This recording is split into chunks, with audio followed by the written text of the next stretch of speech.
So what are we gonna do now? How about we start off on the model kit? As I said, there's a new model kit that I'd like to work on today. So let's get on to that. I was gonna talk a little bit about. This is what I want to work on. This is what I'm gonna work on. Nostalgic vending machine. Let's work on this a little bit, and and we can wait a little later before we talk about the Comic Con, the convention that I went to, and we can get into that.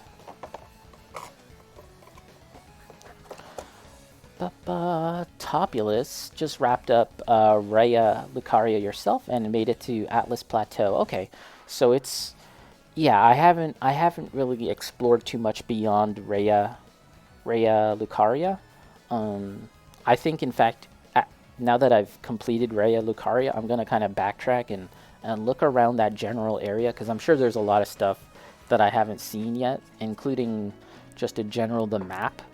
Like, there's a lot of missing parts in the general area for the map that I haven't seen, so we'll look at that. We'll look at that. Kentuan, I watched a YouTube video of a guy that beat Elden Ring in 30 hours. 30 hours. That doesn't even sound like too fast, though. I feel like speedrunners are gonna beat Elden Ring within, like, when speedrunners really, really examine and take apart a game, they're gonna be able to beat a Souls game within 2 to 3 hours or so. That's my guess, because that's sort of been the pattern for all Souls games that they've yeah, just in general, that they've been able to beat them really, really quick. So 30 hours doesn't really sound all that impressive to me. Kentuan, Comic Con was today. Well, I call it Comic Con because basically they had comics at a convention, but it's not strictly San Diego Comic Con or anything like that. It's the actual term, the actual name of this event was called Geeked Out, Ottawa's Toy and Collectible Sale. So that was there. So I don't think that you were thinking of that when you said Comic Con was today, but yes, a comic convention was this weekend, and I went there. I went there for one day yesterday, and I had a really good time. We'll talk about it. We'll get to talking about it, but for now, let's crack this baby up. Let's crack this baby up and see what we got going on here.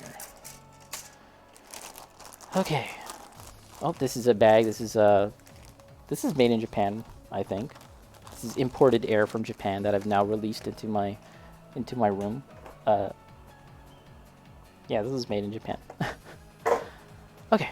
So, oh, actually, I threw away the box, but the instructions are on the back of the box here. So let's take a look. What kind of build are you making for your character, Topulus?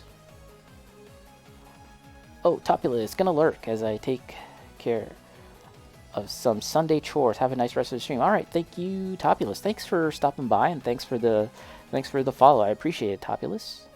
Yeah, I appreciate it. Nice chatting with you about busty busts, and Elden Ring.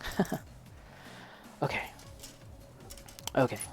We've got how many frames do we have here? 1, 2, 3, 4, 5, 6, 7, 8, 9, 10, 11, 12. So 12 frames, so not that bad. Now you're lurking. Okay, your build is strength, intelligence, and faith using sword of night and flame now. Okay, so I haven't even found that sword. I don't know what that is. It sounds really awesome though.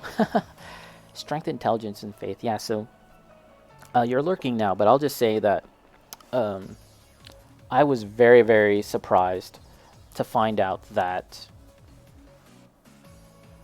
faith has such a big role to play in Elden Ring. If I had known that ahead of time, I definitely would have built towards that or incorporated faith to some degree, because I went with intelligence and dexterity, and yeah, I don't know if I necessarily regret it, and there is a way to respec, so that's fine. But man, there's a lot of cool, fun things that you can do with Faith, and had I known that ahead of time, I might have went with Faith. Kentuan, never mind, it was today at my city in Mississauga. Oh, okay. There was something on in your city too. Oh, and you missed it. Too bad. Yeah, definitely you should have considered going to that, Kentuan, because they're kind of coming back now, this whole Comic-Con convention thing, and after 2 years of nothing, you know, everyone being cooped up inside and everything, obviously, now that they're coming back, it's cool. Like I didn't think I was gonna have as much fun as I did there, and all I did was just walk around and buy a few things and just look at the cosplayers and all of that stuff, and and just look around and be around all the different things that was going on, and yeah, it was cool. It was cool. All right, but you know what? I'm pretty sure that there will be some more events as the summer goes on. I'm pretty sure that there will be more things going on. So so yeah, it should be fine. So here we go. Let's get cracking on this. Okay, we need this one, B1, L2, and D7. B1, L2, and D7. There's D, B1, L2, and D7.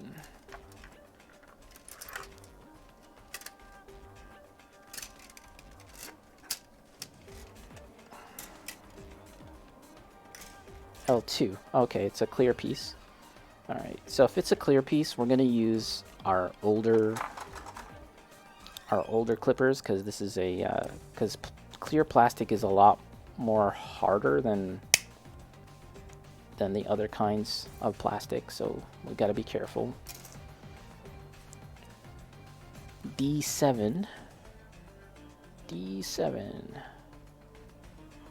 Okay, here we are, D7.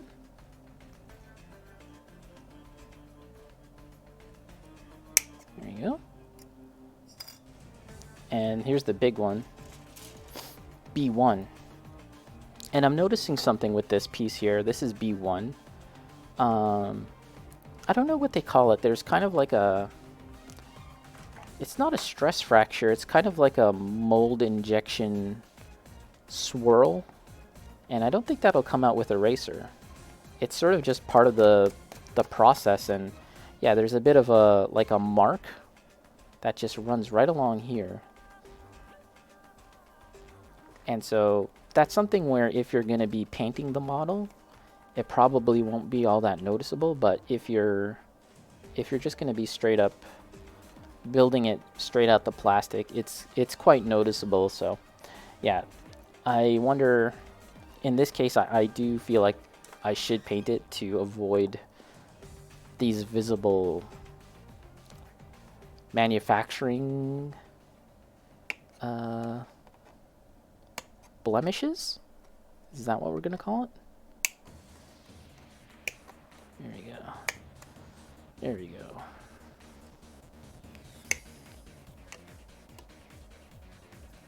Okay. So, there we go. We're started. We've started.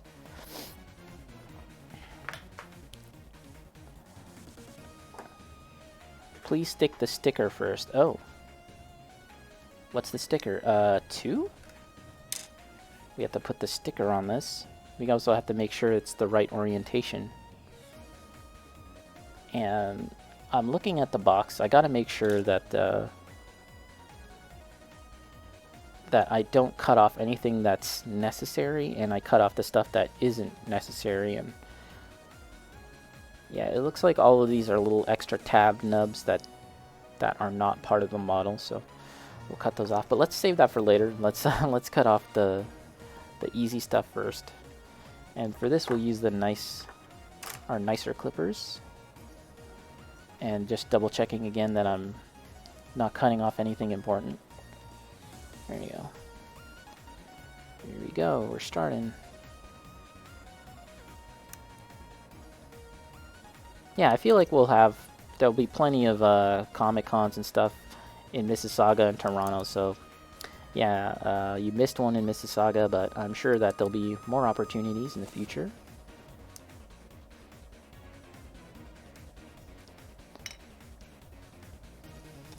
And let's get this one here too.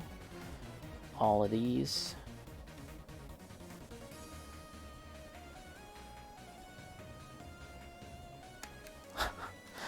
Am I gonna finish this today? Like, it doesn't seem terribly... It doesn't seem very difficult, but at the same time, I want to take my time and I don't really want to rush it. Night Trap, Dune has won 4 technical awards so far. Wow. So like, so special effects, makeup, sound design, and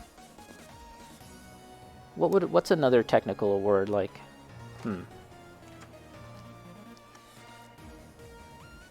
I think it should win best screen adaptation. That's a category, isn't it? That seems like a primo candidate for best adaptation.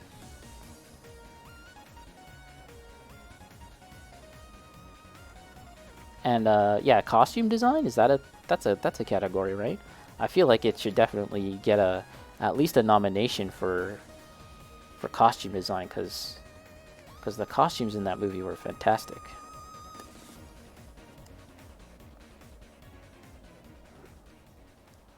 Canton, what other winners has there been? Oh, asking Night Trap. Yeah, what other winners have been named? Have they done best animated movie? I like paying attention to that. Although, to be honest, I don't really know what's good right now in terms of the best animated movies.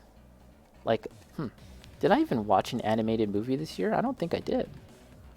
I don't know what's good. I don't know what's out there now.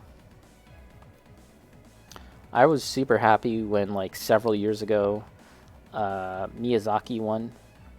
Hayao Miyazaki, not Hidetaka Miyazaki. When Hayao Miyazaki won for Spirited Away. I think that's what he won for. But I don't think he was present for the awards, and he was actually he was not there, I think, out of protest for a war or something like that, which is like really cool. Like, I respect him for doing that. I think that was the reasoning.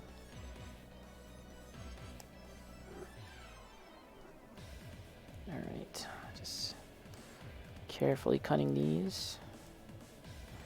Once I cut all these nubs, I'm gonna go grab some water and some soap, and I'm gonna take a look and see if I can't brush off, soap off, clean off some of the mold release agent that's on the frame. I'm pretty sure that there's some kind of mold release on the frame itself that may be kind of contributing to a little bit of the slight dirt or dust that I'm seeing. But we'll see. Night Trap original score, editing, production design, and cinematography. Okay. Encanto won. Okay.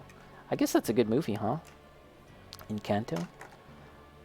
I don't know. It's been a while. I haven't really seen or paid attention to Disney or Pixar movies in a long time. So maybe that's one we should check out.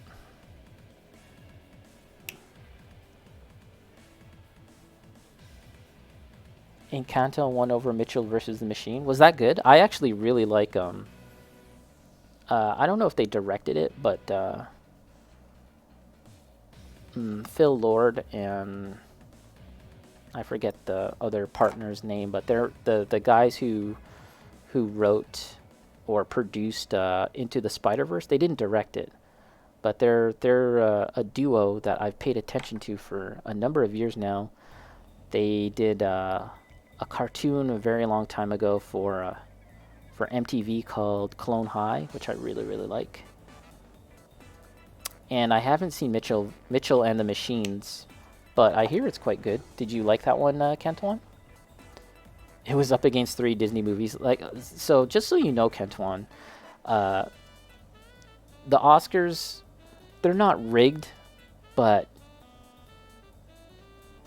the notion that the best movie should win in any particular category it's an illusion.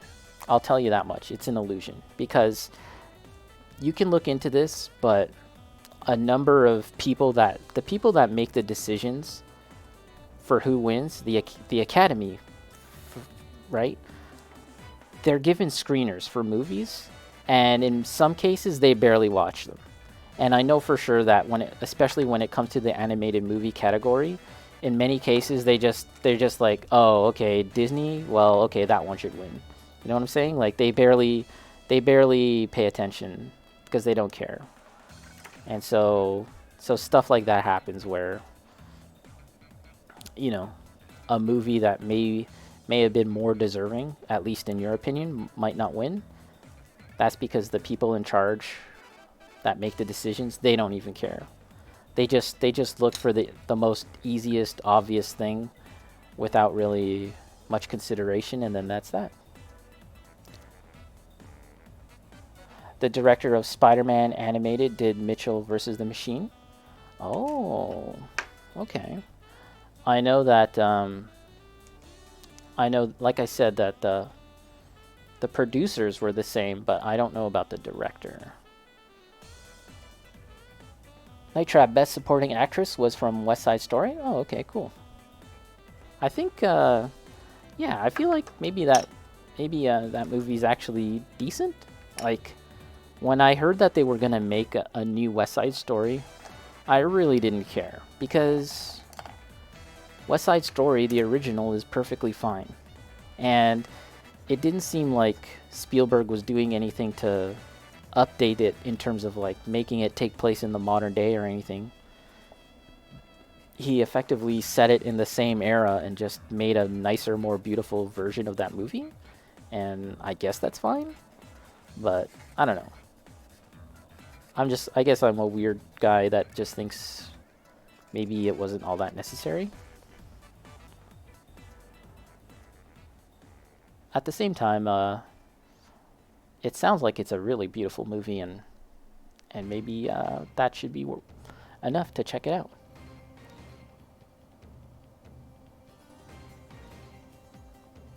Well, they don't always go for Disney because I'm pretty sure Into the Spider-Verse won that year, and that's not a Disney movie. And as I was saying previously, um,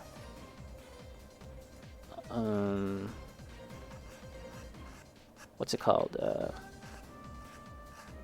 Was it Spirited Away? That won an Oscar a long time ago. So yeah, it doesn't happen. It's not all the time, but it's a lot, I guess. It happens enough that I'm sure anyone who really really cares would get sick of it. I don't know. That being said, I haven't seen Encanto, so or Mitchell versus the Machine, so I don't know. Have you seen Encanto? Maybe it's good. But Disney owns Marvel, so what's your point? Bacon. There you go. Hey, Bacon with the little dancing animation. Maybe that should have won Best Animated Movie. Uh, even though it's not a movie at all. How's it going, Bacon? What are you saying these days? Tomorrow. What do you think about tomorrow? I don't know what your schedule is like, but tomorrow or sometime this week, the Turtles. The Turtles have to happen. Let's get that going. I was actually thinking about getting in touch with you today about that, but then I was like, let's just work on some models. Let's just get this out of the way. Let's do a bit of modeling. So the director of Mitchell versus the Machines is Michael Rianda. Is that the same person who directed Spider-Man Into the Spider-Verse? I actually don't think so. I'm gonna look this up.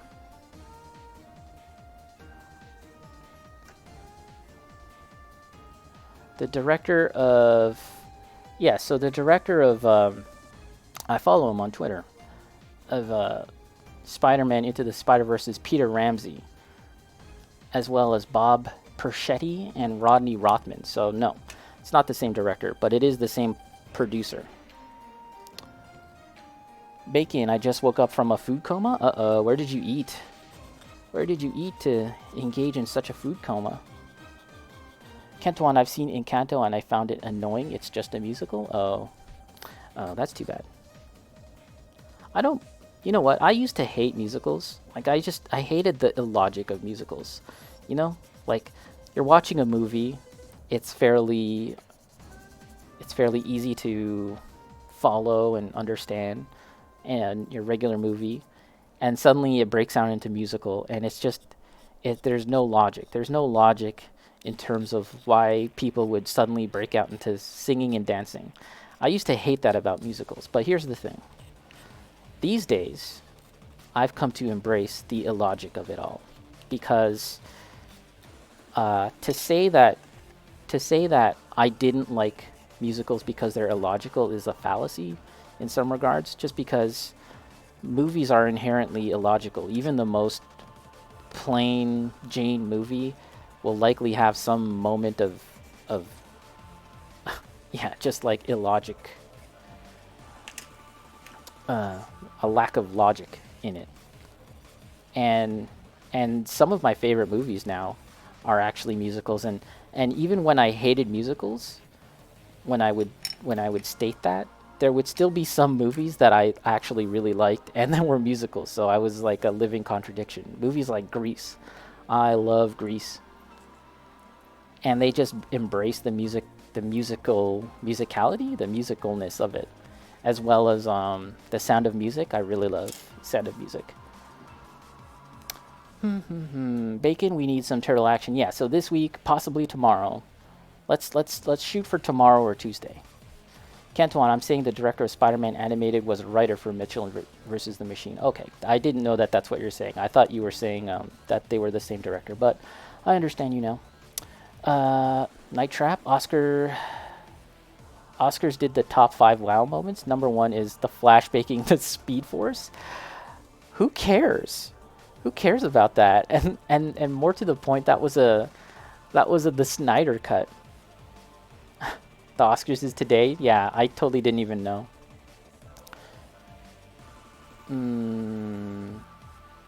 Kentuan.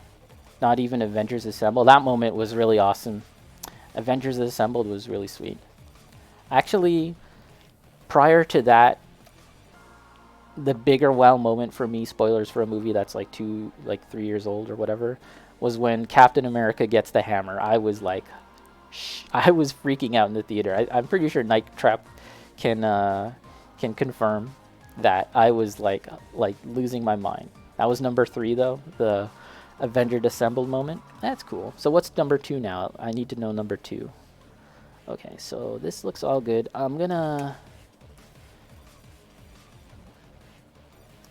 Okay, we should probably clean this up a little more. I like I said, I want to get some soap, and I'm gonna see about kind of seeing if I can remove some of the mold release agent on this stuff that I suspect might be on the model. But let's just do a quick little... At least this is snap fit. I actually wasn't entirely sure if this was a snap fit or not. Okay, so let's take a quick little break, folks. Let's take a quick little break and I'll BRB.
The three Spider-Men together. Oh. Wait, so is this like top wow moments for comic books? And was it anything else? Or was it all just comic book crap? Was there any other moments that were non-superhero stuff? Alright. So I'm gonna see about brushing this stuff. I want to see if I can kind of take down a bit of the discoloration that I'm seeing on the sprue, on the frame, on the parts. But I suspect that that could also be a part of the manufacturing process, such that you get, oops, sorry guys, a little scratchy mic there. You get some kind of like weird After Effects or something. I don't know. I don't know what I'm talking about. But let's just quickly experiment with this. This is just soapy water.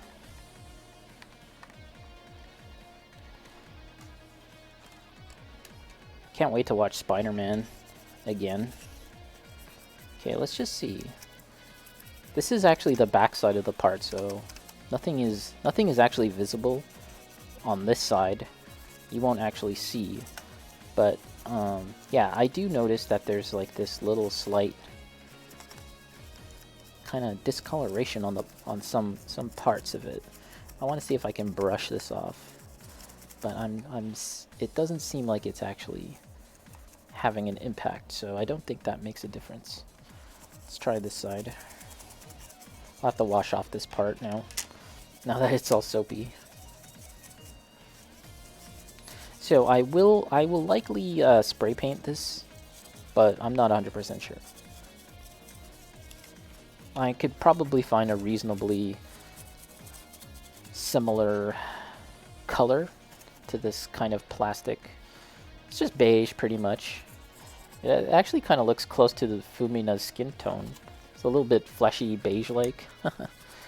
And then I'll just spray paint it. Alright, so yeah, so that actually didn't make a difference. So give me another second, guys. I'm just going to wash off this part.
Alright, I'm back. Oh, you know what? I missed something. Bacon said he was in a food coma. Did he actually mention where he's recovering from his... I read it, but then I forgot. Let me see. Oh no, I'm not seeing where Bacon reported in with his, Bacon's... Number 2 has to be Save Martha. That would be funny. Oh, Bacon forgot to answer that. I demand answers. Oh, regular home-cooked food. Have you been to that Filipino grocery store, Bacon? They have one in Mississauga and they've got one in Scarborough. It's called Seafood City. I know we were talking about it in Night Trap stream, but yeah, when we were in the city, back in the city, we stopped by there, the Scarborough location, and it's really nice. I'd say it's kind of like somewhere in between Galleria and TNT as far as like the presentation of the store. It's very clean, and it's quite big. I'd say it's larger than.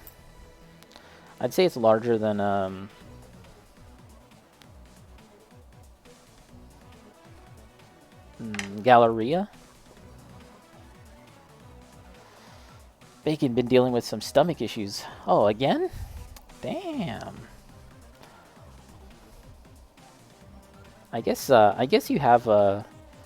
I guess you're sort of very careful. You should be very careful with your diet these days. It seems like that happens quite frequently nowadays for you. All right, so let's brush this off. How many steps are we going to be able to do today?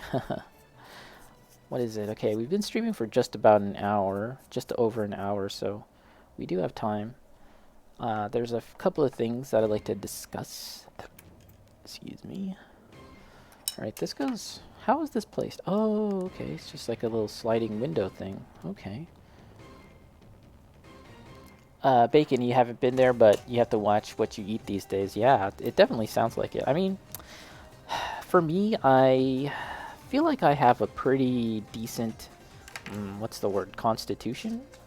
I feel like I can eat a lot of different things, and I kind of end up fine, with the exception of, like, if I just have straight up milk, dairy, I will definitely feel something. But when it's incorporated into a, you know, a dish as an ingredient, I mostly come out fine. The other end, I mostly end up fine. But as far as other foods, I don't know. I feel like I'm mostly okay, but I don't know. It's not like I've had a lot of nutty things as of late. Then again, what some people might think as being like really crazy food, it could be just normal for me. I know that some people, I know Eris has on occasion mentioned Filipino food as being like really weird and really out there, but I mean, to me, I'm kind of like, I don't know, that's just what I kind of grew up on, so I don't know. Is it weird? Is hot dogs and spaghetti weird? I don't know. Is tentacles sticking out of a goopy mass of brown stew stuff, is that weird? I don't know. What do I know? Actually, I do think that's kind of weird. Is half... You guys know I'm gonna bring up balut. Is what did they call it? You guys should know what balut is. Is balut weird? I don't know.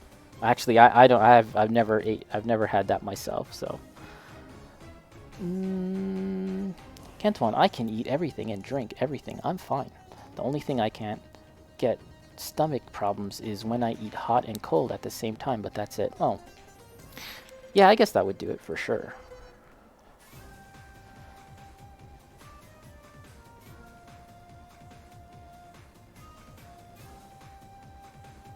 Oh, you're not going to be able to stream today? Your brother's friends took over the PlayStation? No! Yes, but to backtrack what I was saying earlier, Bacon, about Seafood City, the reason why I mentioned it is that they have this really interesting thing that I've never seen another grocery store do, where imagine your typical grocery store and even like your typical Asian grocery store like T&T, they usually have this layout of the fish, you know, the fresh, quote-unquote, fresh fish section. They're on ice, and it's kind of behind a glass, and you have to ask the fishmonger person to get you the fish, blah, blah, blah, right?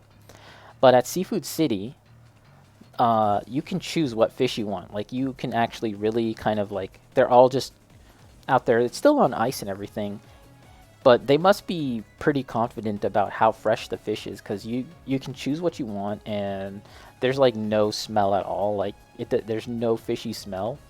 So it seems reasonably recent, the fish. I'm not going to say fresh, but it seems reasonably recent since there's no smell or anything. And the reason why I'm reluctant to use the term fresh, it's a big long spiel, but I follow Outdoor Life Chef on YouTube. He's a sushi chef based in California, though he travels a lot. And he was explaining how fresh fish isn't really fresh. I don't want to get into it, but anyways. you can choose your fish, and they have a pretty decent selection of fish, and you take it to the counter where you can actually have it scaled for you, which is fairly common in some fish places in grocery stores, but they can actually also fry it for you. And all of that service is free of charge. So pick your fish, whatever fish you want, buy it at cost, at the cost, and no extra service fee. Scaling and frying the fish, all free. And the reason why that's really cool and interesting to me is that, especially if you live in an apartment or in a very small, like, connected neighborhood, people sometimes are very reluctant to cook fish just because of the fishy smell, right? But if you can have that done for you at the grocery store, and it doesn't cost you anything, and they're going to do a really good job, and they did do a really good job, then that's like a win-win. So that's pretty cool. Yeah. Bacon, the privilege of being young. Kentuan, looks like it'll be another day wasted of not playing Bloodborne. Damn. How long are your brother's friends going to be around? Maybe you can wait them out. If you can play at 12 o'clock, that's fairly reasonable. Let me get this sticker on. It's been it's been long enough. Let's get this sticker on, guys. First sticker, and by the way, this is a sticker set. This is not a decal set. Ooh, it's a very thin sticker though. Wow. Oh, gotta be careful.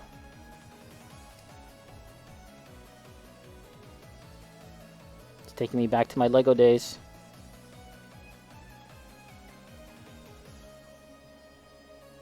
I say that like my Lego days are over, but they're not. I'll definitely show something that I had purchased on the weekend that is Lego related. Not a big thing. I didn't buy any big stuff today on the weekend, but we'll get to that. We'll talk about that very soon. Let's actually finish this one step at the very least. Okay, so this goes here, and this goes here. Looks like this is the receptacle for the change or something.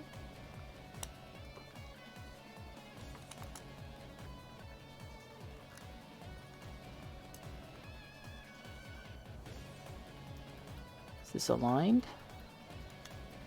Is this aligned? Uh-huh. Uh-huh. So I've never built a model from this company before, Hasegawa. I'm pretty sure Hasegawa make a lot of cars, like maybe Initial D, as well as I think they might actually make Valkyria. They make Robotech, or sorry, Macross Veritech fighters. There we go, guys. Step 1 done. Woo! Tell them to go back to WoW. There we go, guys. Okay, let's try and do step 2. Step 2. Let's do at least step 2, and then we'll see about step 3. And then we'll move on to some other stuff, because I do have a little more. I have some more stuff I'd like to discuss with everyone today.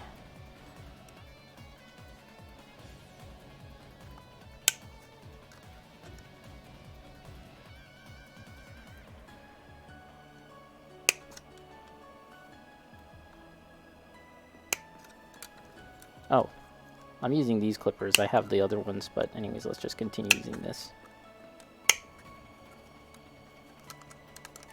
Okay, here we are. A1.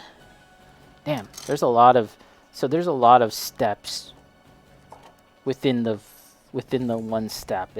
There's a lot going on here. Holy crap. D4. What is this? E. Do I need any E parts? Yeah. E1 and E2. Okay, so that's like everything. Okay, E1 and E2. E1 and E2. Let's get some. Let's mix up the music. It's been long enough.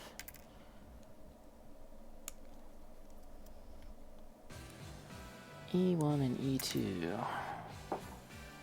So is Fumina officially done? Were you around when I was showing it off? I can show you real quick. So I assembled her fully as her as her sort of mecha suit outfit, and it's not bad actually.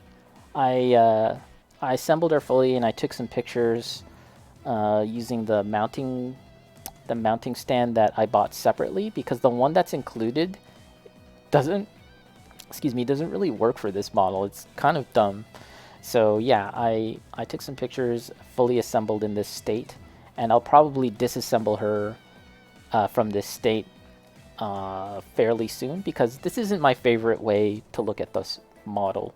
Although when she's posed like this, especially when I was taking pictures and stuff, this is like kind of a nice pose. I'd rather just have the SD Gundam guy separate, and then her separate from the armor and stuff. But yeah, that's her. And officially done. I'm not gonna say officially, because this is sort of I'm gonna call her like my training room. She's kind of like my place to practice various techniques, because I haven't done panel lining everywhere, only on some parts of the model. Like you can see, like right here on her shirt there, I did some panel lining there, as well as on the Gundam head, which is right behind her in a really dumb way. That's how it's supposed to be. It looks really dumb in my opinion, but yeah, did some panel lining on that. There's a lot of panel lining that could be done as well as a top coat. And also, I was telling you, I was talking to you elsewhere, and I was saying I'd like to practice using the weathering kit, the flesh tone weathering kit on this model. So that's something I need to practice too. But for all intents and purposes, at this point in time, we're kind of, we can kind of shelve her for now. That's enough work on that, and we'll get to some other stuff. We'll move on with our lives. But generally speaking, I don't think it's an awful model. But that being said, it is sort of like my first model in a very long time. And so I don't really have the background experience of even what's a really great model in some respects. So this is L1, okay.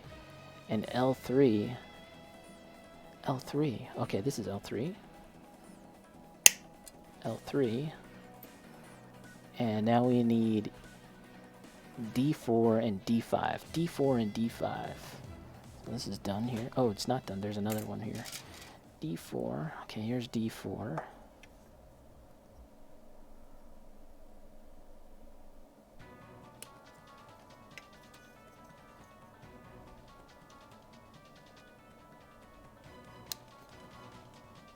D4. And D5. Oh yeah, let's change the music. Music.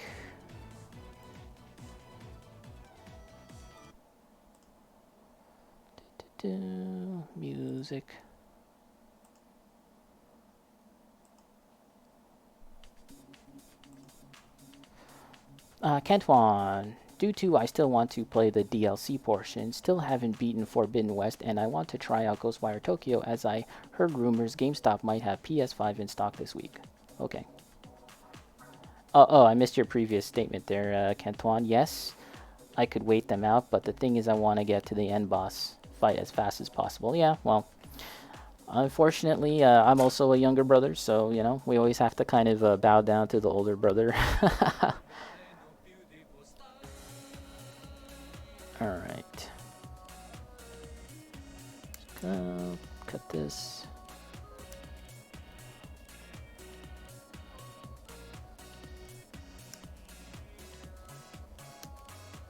Just a matter of time till you get to the last boss.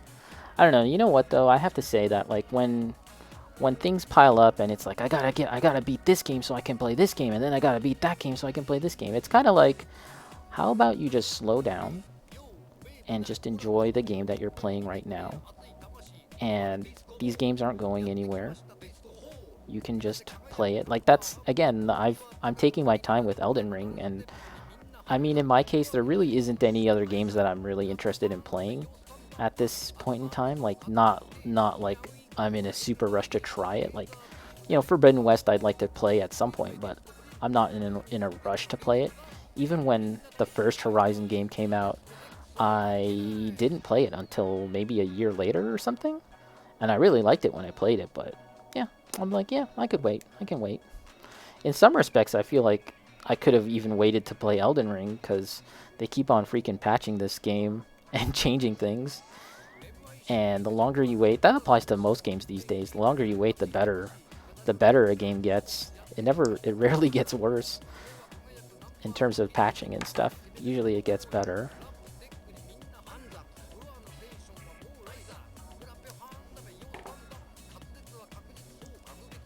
Okay, let's see some sanding techniques.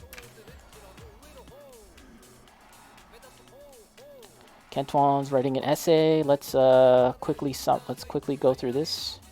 But who would watch? Bacon only.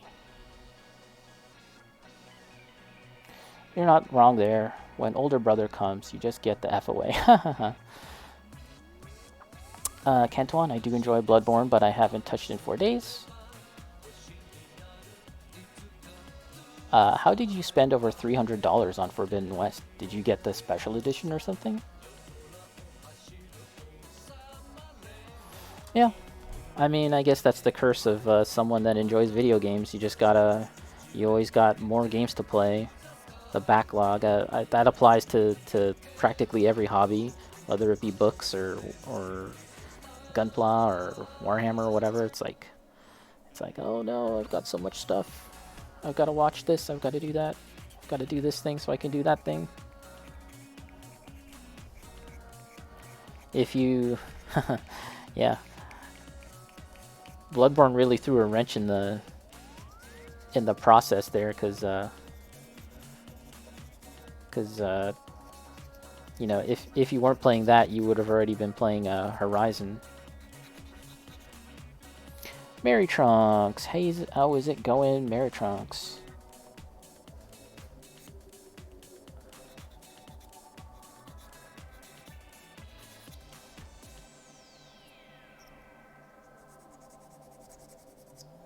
Let's see, I don't feel like it's that important to do a super slick, clean job on this right now. We'll kind of just clean it off, and there is the possibility that I might be spraying this, so.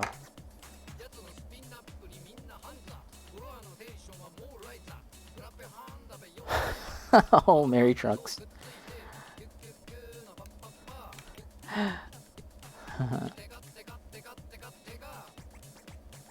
Oh, let's see here. It looks like there's something that I have to clip on the inside of this frame. Let's see. Yeah, if I'm comparing this to the picture, I have to clip these little things inside here. Okay, let's do that. How's it going, Mary Trunks? What are you up to these days? How'd you like Spider-Man No Way Home overall? Because I know you were watching that, and you mentioned it in Bacon stream or Night Trap stream. It sounded like you were liking it so far.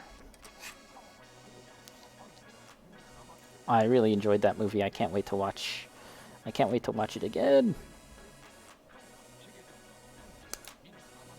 But man, like, Sony, as far as their whole movie making business, I have no idea what they're doing, because I've been reading some rumors and discussion about Morbius, and it just sounds like a gigantic mess. And I haven't seen Venom 2. I hear it's actually pretty decent. I thought the first one was fun in kind of like a... Like, it kind of harkened back to like an older era of comic book movies to me. Like, it's something I felt like could have come out in 2002 or 2000, or like, yeah, it feels like something from an older era of movies, superhero movies, which isn't necessarily a bad thing.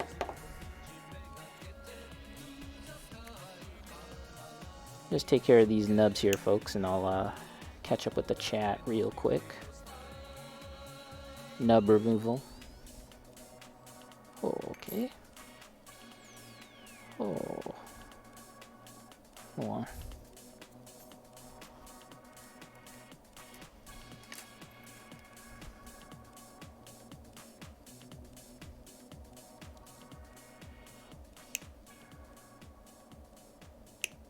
There you go.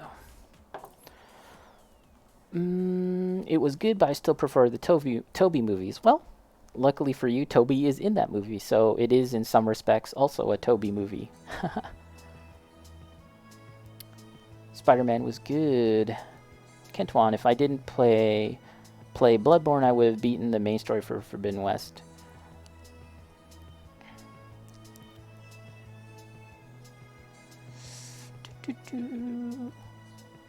But you've been enjoying Bloodborne. Well, you know, I'm a big believer in just play whatever you're having the most fun with. So if that's what you're having the most fun with, then go with that. Mary Trunks, I would say Venom is a home movie. You can skip to the theater for that one. Oh, interesting. I never thought about it that way, but I saw Venom at the theater, I think. I'm actually not sure.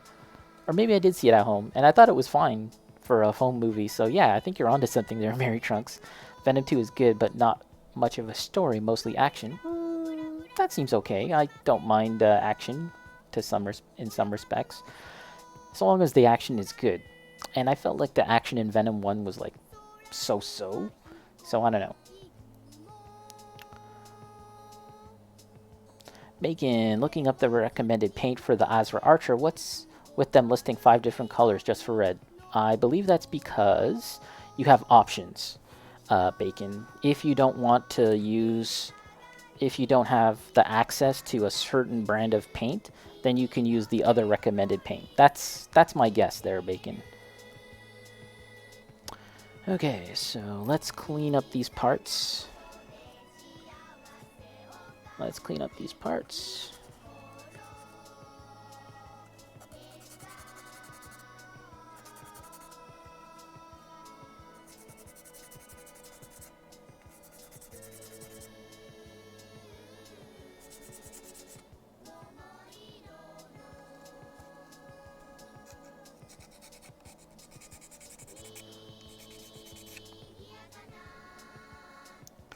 Let's finish this step. I'm feeling like if I get into another step, I'm not going to be able to do the other things I plan on talking about today. So let's at least try and finish this step.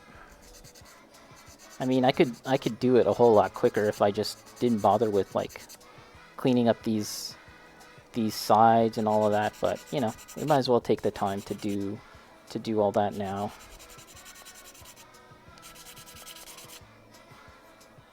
Okay. This is the most coarse.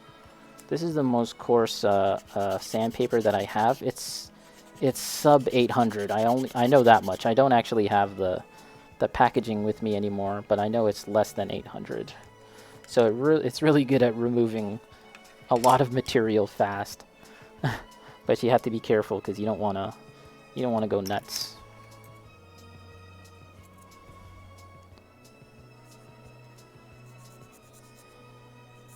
Yeah, I saw your Azra Archer, your finished version there, Bacon, and it looked really nice. Good job.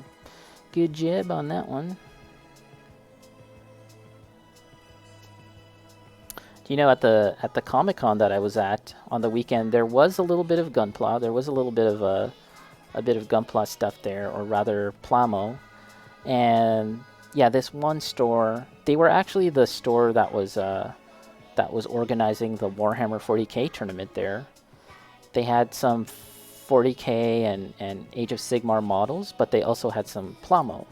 They had some real grade kits, and they had one,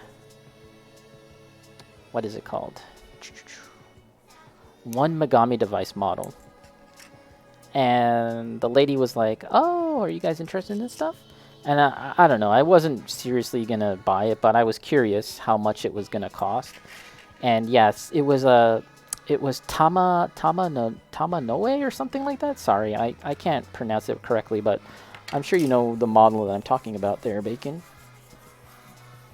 And it was $200, and I was like, woo, okay, thank you. That's a lot. And at the same time, in the back of my mind, I was like, well, Maybe it's that much. I have no idea because I'm not very knowledgeable in these things. But it seemed like a lot. But I did go home and check.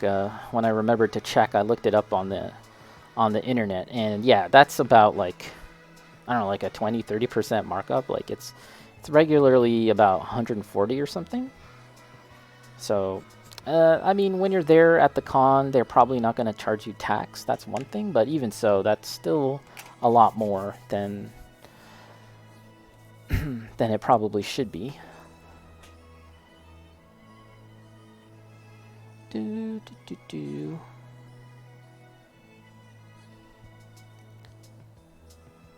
Bacon, they are listing 5 different colors for you to mix the red that they show you in the pic. Oh, really? Wow. I'd say...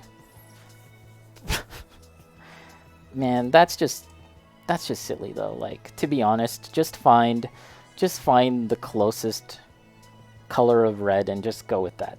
Find the closest color of red that you can just get straight out the bottle and go with that. No one's gonna arrest you, Bacon, if they're no one's gonna arrest you if you have a red that's off color, you know. It's fine, it's fine.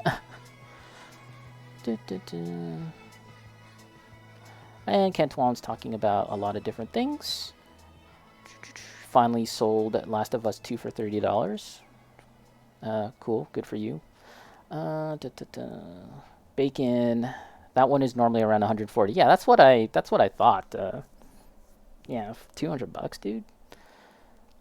Cantuan, that's the thing with people in booth. They sell stuff a lot more than to make extra money off of it. I mean, you know, I'm someone that has sold items in a booth at comic conventions before, or similar kinds of conventions.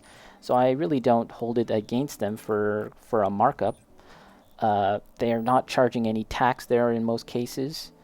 So, you know, they got to make their bread. It's up to you to whether you pay them or not. So, you know, whatever. What are we doing here? D6. I gotta get D6. Where's D6? D6. D? K, C, G, J. Okay, it's definitely not these. These are gigantic pieces. It looks like a handle. D6. D6. Is it down here? No. They even list 4 colors for black. That sounds weird. Yeah. How do you need to mix the precise shade of black? That sounds pretty weird. Be careful in the direction forward. Be careful in the direction forward. Wow. Yeah, where's my D frame, guys? Oh, is this it? Oh, here it is, D. There we go. D. Now I need D6 and D5. D6, here we are. D6 and D5. Why do you need to mix multiple colors for black? That's so odd. You know, I used to post pictures of my models on Reddit, and occasionally you would get people who would be like, "Oh man, your color scheme is so cool." This is like for my Lizardmen and stuff for Warhammer. Like, what's your paint recipe? What was your paint recipe for that? How'd you, you know, tell? They they use this term recipe, and I would that would always weird me out because I've never heard that before with regards to paint.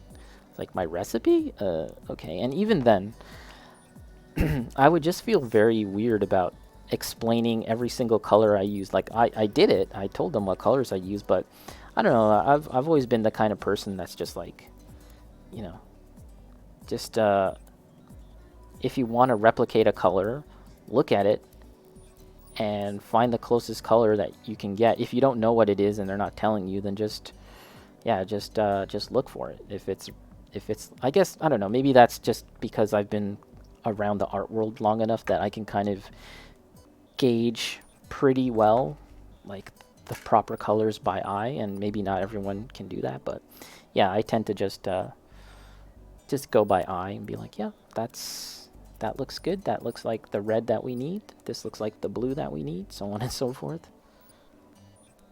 I don't really need the exact specifications, especially when you get to mixing colors and stuff. But at the art school, the program that we were in, it was illustration, bachelor of applied arts for illustration. We got a mix of a lot of different people who were more technically oriented, so could do technical illustrations, like the kind that you would find like for the instructions of building your IKEA furniture, or for like sophisticated stuff like the schematics for a DARPA engineer robot. And I actually know someone that did that. The first DARPA dog robot unit. I know the guy that came up with the first initial illustrations for it, technical illustrations. Anyways, you'd have people like that, and then you'd have people that were more like me, like a big nerd that was into comics and stuff and anime, blah blah blah. And then you'd have people that were more artsy fartsy, like artsy with a capital A kind of stuff, right? And it was cool having that mix of people with different interests and stuff. But I had a friend that was really good at mixing colors and paint. And I remember this one time, I was like, shit, I don't know what color this is. Like, I need to mix this color for something. I don't know what it was exactly nowadays. I was like, I don't know how to get this color. It's a mix. And she came over and was like, I can help you with that. And she would just stood there for like 5 minutes, and she had like all my paint, and then she would just go like mixing colors and just mixing it, and then taking a little bit more. And then bam, she like replicated it exactly. And I literally was like, wow, you are amazing. And she stopped, looked at me. This is the most artsy fartsy thing ever. She stopped as she was doing this, right? She was almost finished and looked at me, and I was like, are you being sarcastic? Do you want me to stop? It's like the most artsy fartsy thing ever, right? I was like, no, I actually think that's really amazing. Thanks, you know? That was funny. Are you being sarcastic? Do you want me to stop? I don't know. There's this movie called Art School Confidential. Have I seen it? I don't know. But I've always wanted to see it, because it seems to speak to a lot of common experiences that people have from art school. Anytime there's like art school or art humor in a movie or something, I always crack up. Like, most recently I saw this movie called The French Dispatch by Wes Anderson.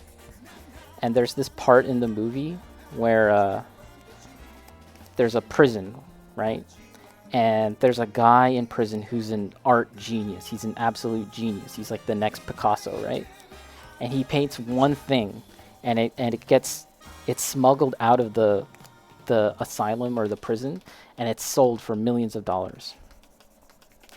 So people are like, oh, we want more artwork from this guy, right? And they're kind of explaining why this guy's a genius. And this is the realest thing I've ever heard. So Adrian Brody's kind of like the art broker, right? The art dealer. And he shows a different painting that the artist, the guy in prison, had made many years ago as a teenager. And it's this drawing, a tiny little drawing of a bird, and it's realistic. It's super realistic bird. And Adrian Brody's like, you see this? He can paint like this. He can draw like this. And they're like, that's amazing. Can I buy that? And he's like, hell no, right? But he thinks this abstract thing is better. That's why it's worth millions of dollars. And I was like, That is the most realist. That's the realest thing I've ever heard, because I've seen that in person. I've seen that.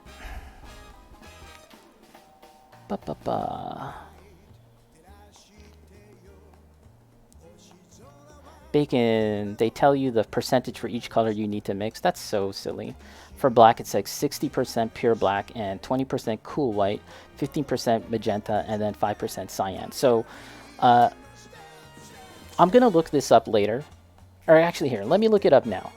What's this model called? Azra Archer? Let me look it up now. I'll be doing this off stream, like on my second stream. You won't be able to see what I'm doing now. But let me look this up and see.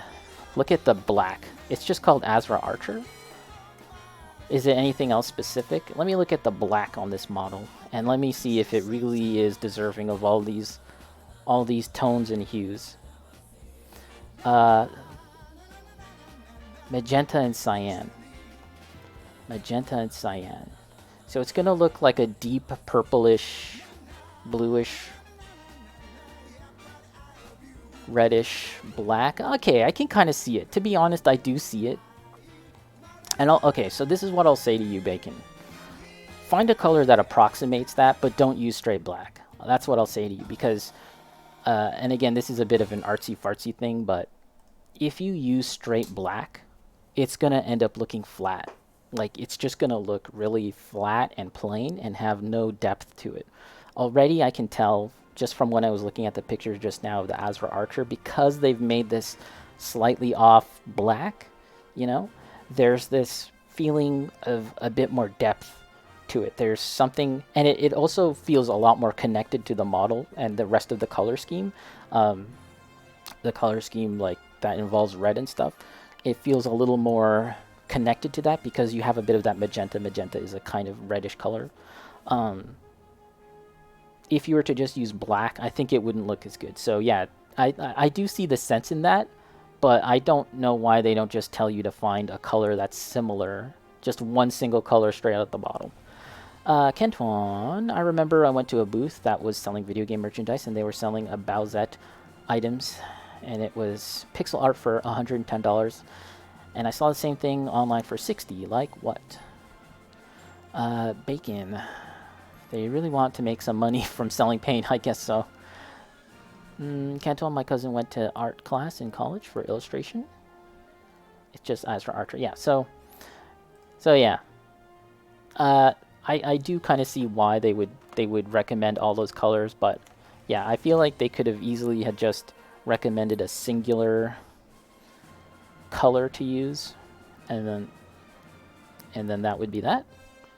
But they want to make you go through all the steps to replicate that color. It's a lot. It's a lot, man. So what's the color of the plastic then? Is it kind of close to that?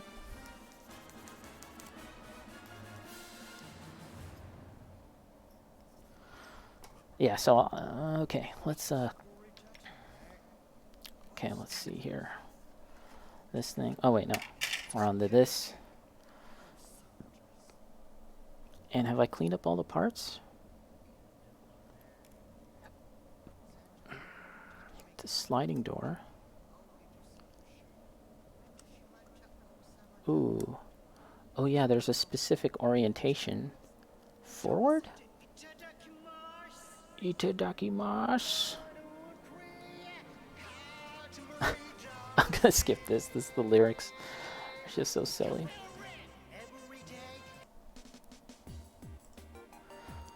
Okay. Forward. Is this the forward part? I guess it is.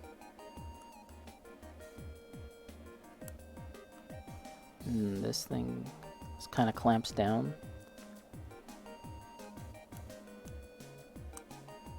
Kind of delicate.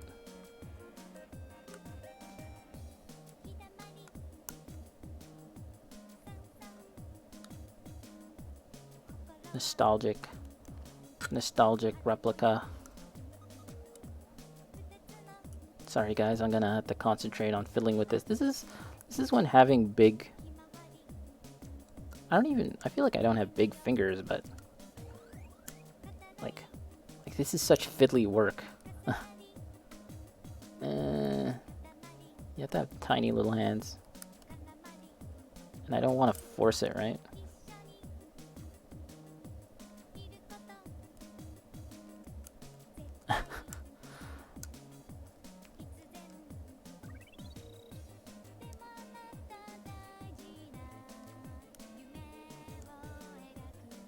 Okay. Okay, okay, we're getting somewhere. Getting somewhere. Get in there. Get in there, you bastard. Dun, dun, dun. I like how Mary Trunks comes in and just comes in and reports on the selling of things and then goes away. Oh no, he did talk about Spider-Man though. Sounded like he liked it, which is good. I don't know. You'd have to have like no heart at all to not feel anything towards that movie. What the hell? Come on, get in there.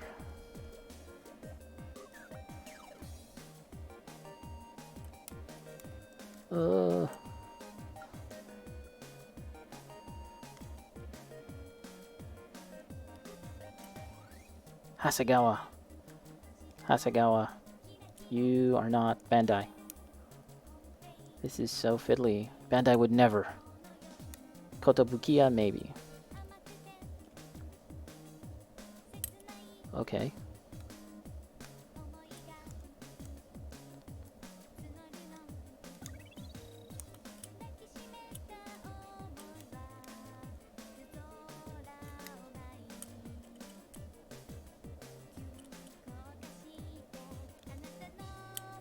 Maybe, maybe? You getting somewhere? Shit. Okay, okay, okay.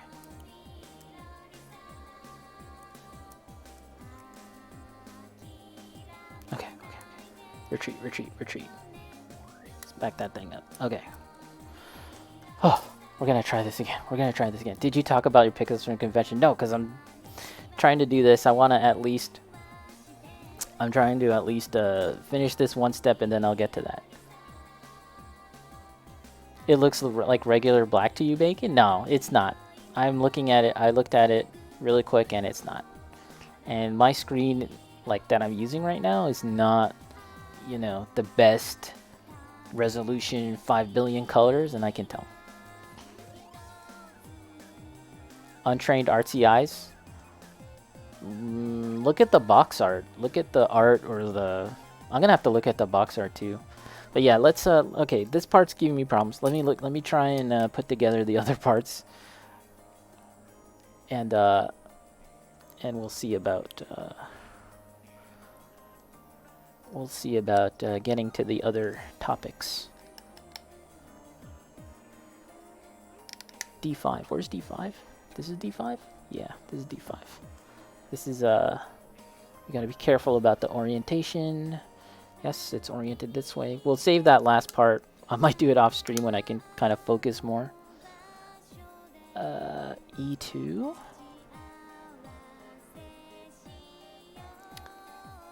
Bacon, I mean the plastic looks like regular black. I agree with the box art color. Oh, the plastic is regular black. I see. I mean the plastic being regular black, that's one of those things where they probably don't have...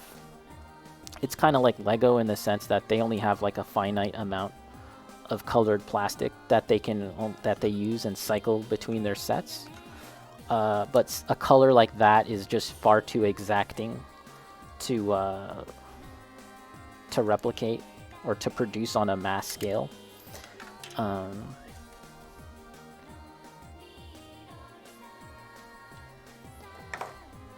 So yeah, that could be why it just looks like regular black on the plastic. Let me see that.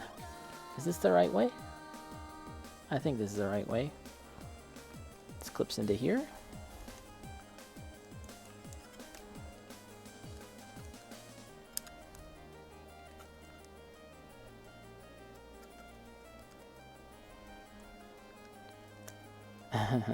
Okay, so one thing I've discovered about this Hasegawa set is that you need to sort of line up the parts and push them in at the same time. If you put in one part fully, then it'll be hard to push in the other part. Okay, then this thing here.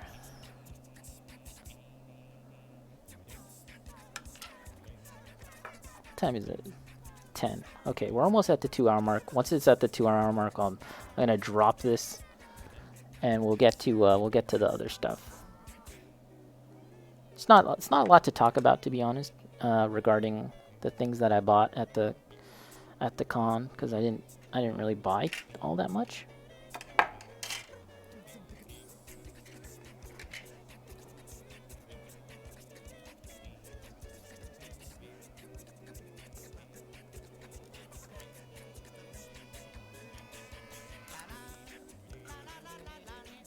And this one goes here. But this... Let's change this.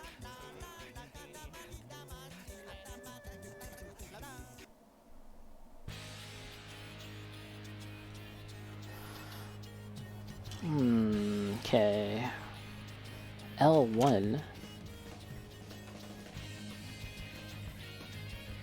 This is weird, this part here, because it says this is... Oh, there's 2 L1s? Oh, yeah, I understand now.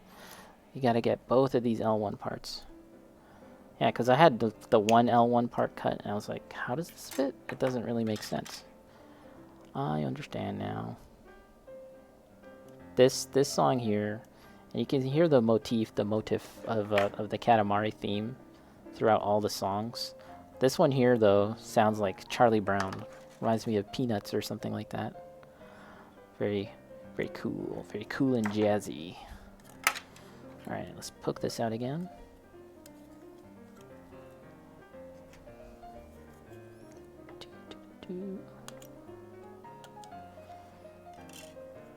And these go. This is like, this is funny. It's just such a ridiculous thing to make. Oh, okay. I think it just presses in. Oh. Gotta clean up this.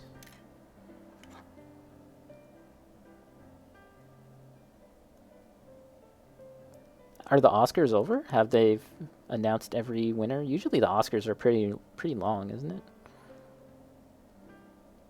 Yeah, this year in particular, I haven't really been following movies at all, really. I don't really know what's up for nomination, to be honest.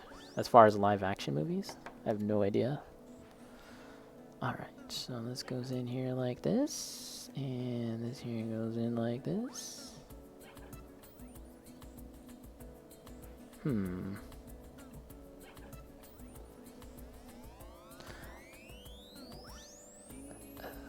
Goes like that. Okay, goes like this, actually, I think. Is there a sticker that goes there? Oh, there is. Shit, I gotta get a sticker ready, too.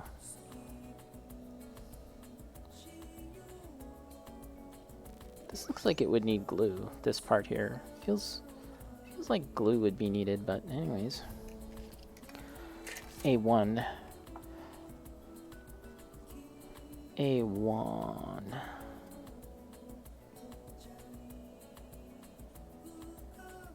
No. 7. 7. Where's 7? Okay. Oh. There's multiple stickers. I think we line them up here like that. Yeah, I think the stickers are just gonna go.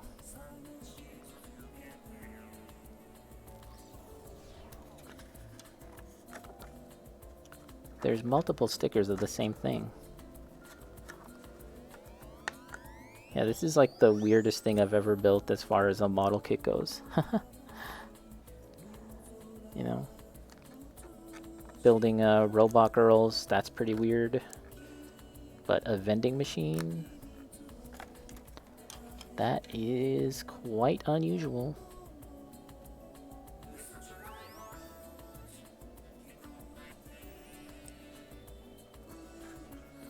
Good enough, good enough. Not yet. Not yet. Best actor. They save that for like a little towards the end, don't they? You know what part I think is really I don't know if cool is the right term, but the part that I like that the Oscars do is the where they honor all the people that have died. Like, it's not that I like seeing dead people. It's the fact that, like, you know, they acknowledge them, and it kind of acts as a reminder of all the things that had happened in the year, and it's just like, damn, that guy died. Oh no, we lost that person too. Holy crap, you know? Okay, so this goes here. I think I'm doing this right. Let's say that I'm doing this right.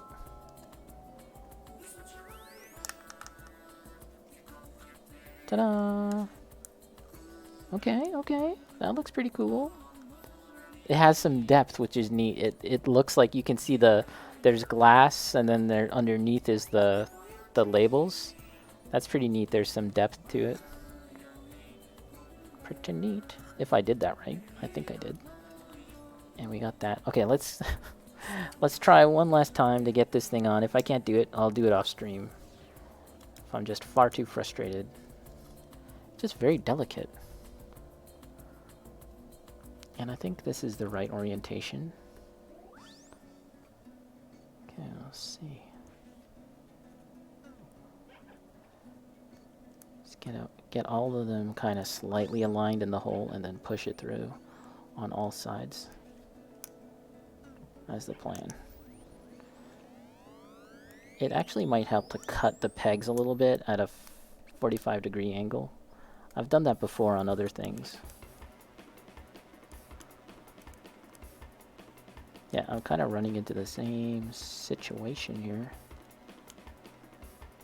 Nothing makes me feel... Nothing makes me feel more like a gigantic moron than struggling to put in circular pegs into a hole. Okay, here. We're gonna cut these pegs.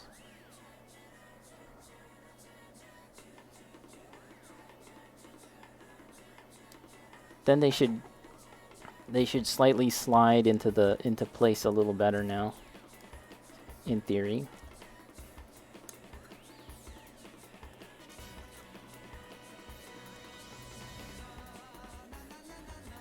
Oh. Oh. The wrong way though. Okay, okay. Shh, shh, shh. Okay, okay. This is it, guys. Okay.